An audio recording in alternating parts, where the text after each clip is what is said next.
Laban was told on the third day that Jacob had fled. Then he took his brethren with him, and pursued him for 7 days' journey, and he overtook him in the mountains of Gilead. But God had come to Laban the Syrian in a dream by night, and said to him, "Be careful that you speak to Jacob neither good nor bad." My name's Arthur, thank you for joining me as we continue reading in Genesis chapter 31. Jacob had been sent by Isaac and Rebekah back to Rebekah's brother Laban, that he might take a wife from Laban's daughters. He had served Laban very diligently for 14 years in payment for 2 of Laban's daughters, Leah and Rachel. And these daughters had produced a large number of children, at this stage 12, 11 boys and 1 girl, for Jacob. And the Lord had blessed the flock of Laban for Jacob's sake, so that when Jacob arrived he was not particularly wealthy. But after 14 years he had become exceedingly wealthy. And then when Jacob sought to leave, his initial contract being complete, Laban said, "No, stay, name your wages." And so Jacob had asked for a proportion of the flock, and Laban had agreed. But Laban had not been upfront about that, and had kept changing the rules and changing the definition, and so God had observed Laban's response and taken the best of the flock and made them Jacob's, and Laban's flock was now reduced again to what it had been before Jacob had come.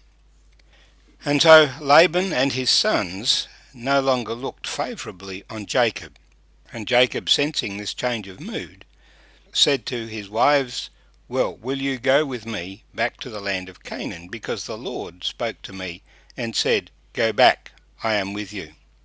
And they said, "Yes, we will go with you, because you have worked hard for our father, and you have paid for us, but he has squandered all that he gained, he has lost it, so there is nothing here for us." They decided to go with Jacob.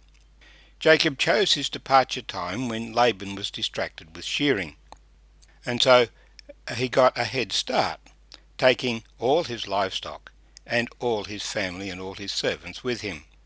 When Laban was told on the third day, he chased after, and caught up with him on the 7th day.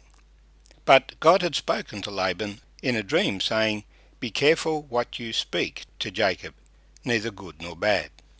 Well, what was Laban going to say? The one thing that he could complain about was the fact that when Jacob left, his household gods, idols, also disappeared. So Jacob had obviously taken them. In fact, Rachel had taken them and had not told Jacob.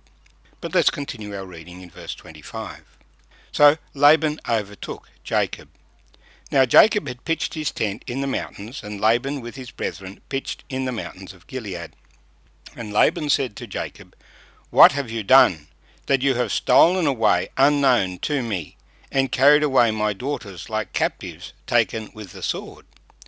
Why did you flee away secretly, and steal away from me, and not tell me? For I might have sent you away with joy and songs, with timbrel and harp. And you did not allow me to kiss my sons and my daughters. Now you have done foolishly in so doing. It is in my power to do you harm. But the God of your father spoke to me last night, saying, 'Be careful that you speak to Jacob neither good nor bad.' And now you have surely gone because you greatly long for your father's house. But why did you steal my gods?" Then Jacob answered and said to Laban, "Because I was afraid, for I said, perhaps you would take your daughters from me by force. With whomever you find your gods, do not let him live. In the presence of our brethren, identify what I have of yours and take it with you." For Jacob did not know that Rachel had stolen them. And Laban went into Jacob's tent, into Leah's tent, and into the 2 maids' tents, but he did not find them. Then he went out of Leah's tent and entered Rachel's tent.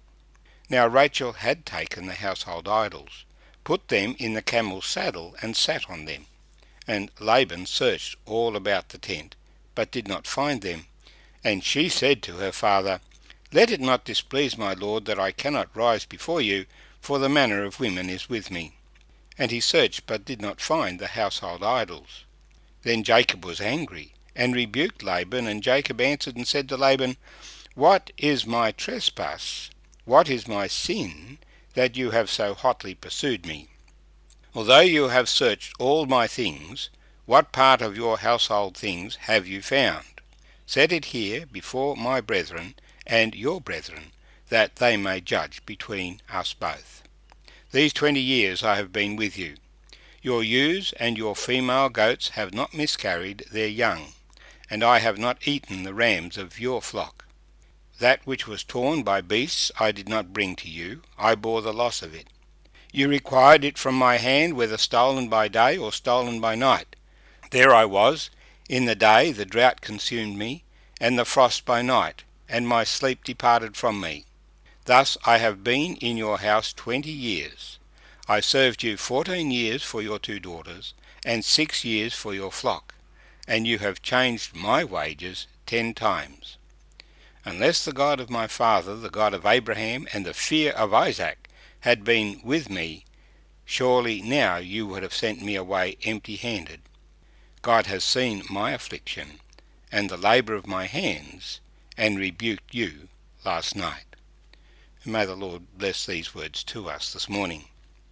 It's obvious that the relationship between Jacob and Laban had completely broken down. But Jacob had remained faithful to Laban, as he testifies in our reading, for the whole period of time, 20 years, serving, but Laban is the one who kept changing his wages. Now, in one sense, Jacob is getting paid according to what he did before he came to know the Lord, in that he had deceived his father. Now Laban was seeking to deceive him. But God was blessing him, the God of Abraham, and it's interesting that he calls God the fear of Isaac, which betrays a very strong sense of God's presence that Isaac had, which Jacob appreciated as he grew up. He knew that God was very important to Abraham, but he especially knew God was very important to his father Isaac. And so he had portrayed that importance in his own dealing, not cheating, bearing the cost of the labour that he had done himself, and not being slack about the work. That is why the Lord's blessing fell upon his work, because he was diligent about it. We indeed need to be diligent. The New Testament emphasises that Christians should be diligent in their work, serving even slaves and servants, serving not just to please their master, but to please God. Their master may not see everything, but God sees everything, and so we must work to please God. Laban also has had the knowledge of God passed down to him, because he knew of the reason that Abraham had left in the first place. But he did not have that personal experience of God until God spoke to him the night before he caught up with Jacob and told him, Be careful that you speak to Jacob neither good nor bad. Even so, he says, the God of your father, rather than my God, when he refers to God. When we come to reprimanding the Lord's servants, we need to be careful, because they are not our servants, they are the Lord's servants. The Lord is the judge, and we need to be careful in dealing with other people, that we might encourage them in the way of godliness. But it is not our place to judge them and condemn them in their service for God. The Lord will do that himself, and it is most probable that our view of things is greatly distorted by a plank in our own eyes, as we look at the speck in our brother's eyes, as Jesus taught. The household idols, they had been stolen by Rachel, and she now lies about them, and does not disclose that she has them.